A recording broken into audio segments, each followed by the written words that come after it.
Bilangan pasal 13 ayat 26 sampai dengan 33. Dan langsung datang kepada Musa, Harun, dan segenap umat Israel di Kades, di padang gurun Paran. Mereka membawa pulang kabar kepada keduanya dan kepada segenap umat itu, dan memperlihatkan kepada sekaliannya hasil negeri itu. Mereka menceritakan kepadanya, kami sudah masuk ke negeri, kemana kau suruh kami, dan memang negeri itu berlimpah-limpah susu dan madunya, dan inilah hasilnya. Hanya bangsa yang diam di negeri itu kuat-kuat, dan kota-kotanya berkubu dan sangat besar. Juga keturunan Enak telah kami lihat di sana. Orang Amalek diam di tanah Negeb, orang Het, orang Yebus, dan orang Amori diam di pegunungan. Orang Kanaan diam sepanjang laut dan sepanjang tepi sungai Yordan. Kemudian Kaleb mencoba menenteramkan hati bangsa itu di hadapan Musa.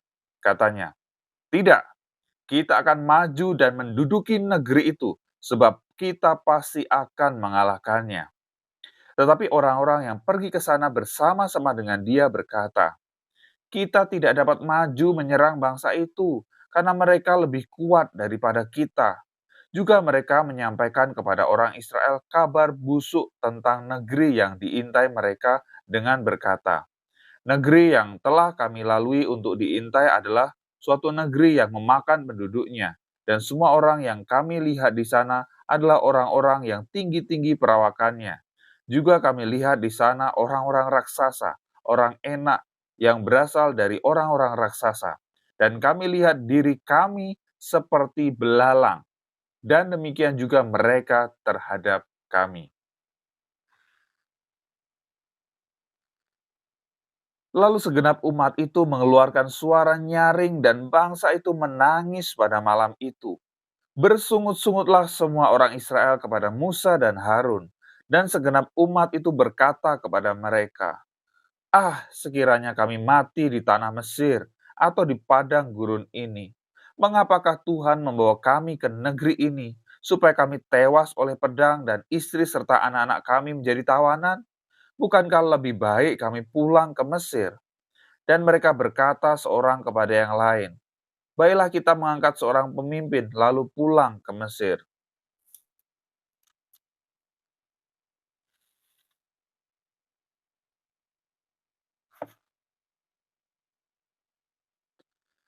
Lalu sujudlah Musa dan Harun di depan mata seluruh jemaah Israel yang berkumpul di situ.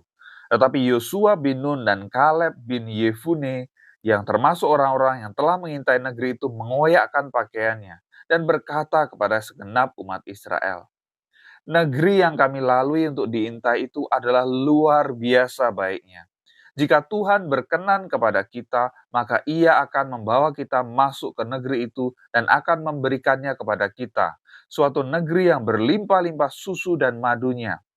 Hanya janganlah memberontak kepada Tuhan, dan janganlah takut kepada bangsa negeri itu, sebab mereka akan kita telan habis. Yang melindungi mereka sudah meninggalkan mereka, sedang Tuhan menyertai kita. Janganlah takut kepada mereka." Lalu segenap umat itu mengancam hendak melontari kedua orang itu dengan batu.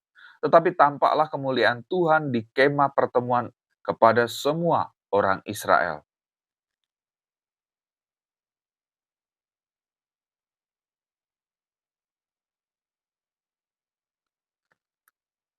Tuhan berfirman kepada Musa, "Berapa lama lagi bangsa ini menista aku? Dan berapa lama lagi mereka tidak mau percaya kepadaku? Sekalipun sudah ada segala tanda mukjizat yang kulakukan di tengah-tengah mereka. Aku akan memukul mereka dengan penyakit sampar dan melenyapkan mereka. Tetapi engkau akan kubuat menjadi bangsa yang lebih besar dan lebih kuat daripada mereka."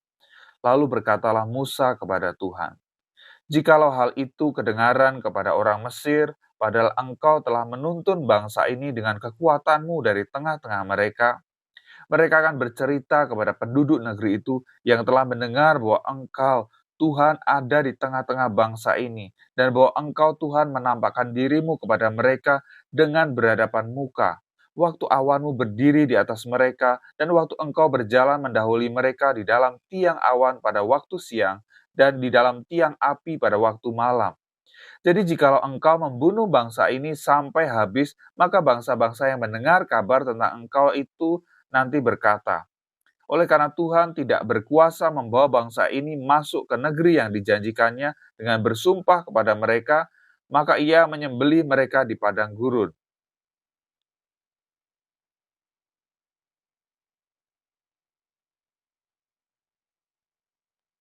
Jadi sekarang, biarlah kiranya kekuatan Tuhan itu nyata kebesarannya seperti yang kau firmankan. Tuhan itu berpanjangan sabar dan kasih setianya berlimpah-limpah. Ia mengampuni kesalahan dan pelanggaran, tetapi sekali-kali tidak membebaskan orang yang bersalah dari hukuman.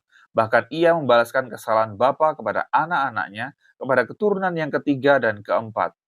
Ampunilah kiranya kesalahan bangsa ini sesuai dengan kebesaran kasih setiamu, seperti engkau telah mengampuni bangsa ini mulai dari Mesir sampai kemari. Berfirmanlah Tuhan, aku mengampuninya sesuai dengan permintaanmu.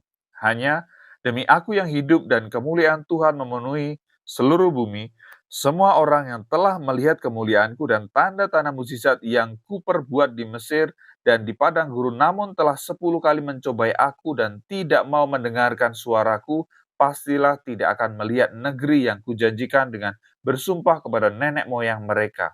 Semua yang menista aku ini tidak akan melihatnya, tetapi hambaku Kaleb, karena lain jiwa yang ada padanya, dan ia mengikuti aku dengan sepenuhnya, akan kubawa masuk ke negeri yang telah dimasukinya itu, dan keturunannya akan memilikinya. Orang Amalek dan orang Kanaan diam di lembah, sebab itu berpalinglah besok dan berangkatlah ke padang gurun ke arah laut Teberau. Lagi berfirmanlah Tuhan kepada Musa dan Harun, berapa lama lagi umat yang jahat ini akan bersungut-sungut kepadaku? Segala sesuatu yang disungut-sungutkan orang Israel kepadaku telah kudengar. Katakanlah kepada mereka, demi aku yang hidup, demikianlah firman Tuhan, bahwasanya seperti yang kamu katakan di hadapanku, demikianlah akan kulakukan kepadamu. Di padang gurun ini, bangkai-bangkaimu akan berhantaran, yakni semua orang di antara kamu yang dicatat, semua tanpa terkecuali yang berumur 20 tahun ke atas, karena kamu telah bersungut-sungut kepadaku, bahwasanya kamu ini tidak akan masuk ke negeri yang dengan mengangkat sumpah telah kujanjikan akan kuberi kamu diami, kecuali Kaleb bin Yefune dan Yosua bin Nun. Tentang anak-anakmu yang telah kamu katakan mereka akan menjadi tawanan, merekalah yang akan kubawa masuk, supaya mereka mengenal negeri yang telah kamu hinakan itu. Tetapi mengenai kamu, bangkai-bangkaimu akan berhantaran di padang gurun ini, dan anak-anakmu akan mengembara sebagai pengembala di padang gurun 40 tahun lamanya, dan akan menanggung akibat ketidaksetiaan sampai bangkai-bangkaimu habis di padang gurun, sesuai dengan jumlah hari yang kamu mengintai negeri itu, yakni 40 hari, satu hari dihitung 1 tahun, jadi 40 tahun lamanya kamu harus menanggung akibat kesalahanmu, supaya kamu tahu rasanya jika aku berbalik daripadamu. Aku Tuhan yang berkata demikian. Sesungguhnya aku akan melakukan semuanya itu kepada segenap umat yang jahat ini yang telah bersepakat melawan aku. Di padang gurun ini mereka akan habis dan disinilah mereka akan mati. Adapun orang-orang yang telah disuruh Musa untuk mengintai negeri itu, yang sudah pulang dan menyebabkan segenap umat itu bersungut-sungut kepada Musa dengan menyampaikan kabar busuk tentang negeri itu, orang-orang itu mati karena tulah di hadapan Tuhan. Tetapi yang tinggal hidup dari orang-orang yang telah pergi mengintai negeri itu hanyalah Yosua bin Nun dan Kaleb bin Yefune. Setelah Musa menyampaikan perkataan ini kepada semua orang Israel, maka berkabunglah bangsa itu dengan sangat. Dan keesokan harinya bangunlah mereka pagi-pagi hendak naik ke puncak gunung sambil berkata, sekarang kita hendak maju ke negeri yang difirmankan Tuhan itu. Memang kita telah berbuat dosa. Tetapi kata Musa, mengapakah kamu hendak melanggar titah Tuhan? Hal itu tidak akan berhasil. Janganlah maju, sebab Tuhan tidak ada di tengah-tengahmu, supaya jangan kamu dikalahkan oleh musuhmu. Sebab orang Amalek dan orang Kanaan ada di sana di depanmu, dan kamu akan tewas oleh pedang dari sebab kamu berbalik membelakangi Tuhan. Maka Tuhan tidak akan menyertai kamu. Meskipun demikian, mereka nekat naik ke puncak gunung itu, tetapi tabut perjanjian Tuhan dan Musa juga tidaklah meninggalkan kemah perkemahan. Lalu turunlah orang Amalek dan orang Kanaan yang mendiami pegunungan itu dan menyerang mereka. Kemudian orang-orang itu mencerai beraikan mereka sampai ke Horma.